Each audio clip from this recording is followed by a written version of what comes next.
নবীজি বলেছেন যে সবচেয়ে বেশি আমি যে পাপের ভয় পাই আমার উম্মতের উপরে সেটা হলো সমকামিতা,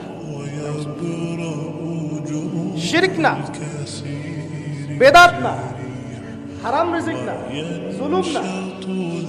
সবচেয়ে বেশি আমি যে পাপের ভয় পাই আমার উম্মতের উপরে সেটা হলো কি বলেন, সমকামিতা, ছেলে ছেলের সাথে মেয়ে মেয়ের সাথে, ট্রান্সজেন্ডার।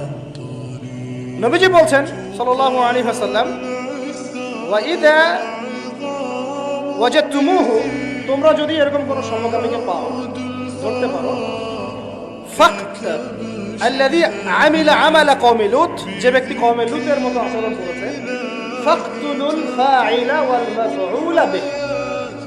নবীজি বলছেন ফাকতুলুল ফাইলা ওয়াল মাফউলা বিহি, যে করবে যার সাথে করা হবে দুইটাকে গর্দান নামাই দিবে। কে বলেছেন?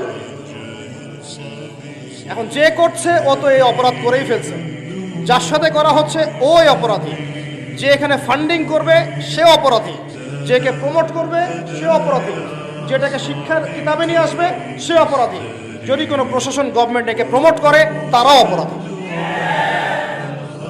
আযাব আসলে এই নিচ থেকে উপর সব জায়গায় চলে আসবে। এটা নবীর কথা। যে কোনো মাদ্রাসায় যান, আমার কথা বিশ্বাস হয় না, আপনার যে আলেমের কথা বিশ্বাস হয় ওই আলেমকেই বলেন যান। কওমির কথা বিশ্বাস হয় না, আলিয়ায় যাই, যান সেখানে যান।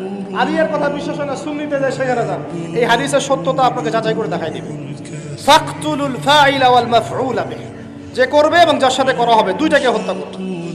তবে এই হত্যা যে সে করতে পারবে না, আপনি আমি করতে পারবো। কে করবে? ইসলামী শাসকদের দায়িত্ব এটা।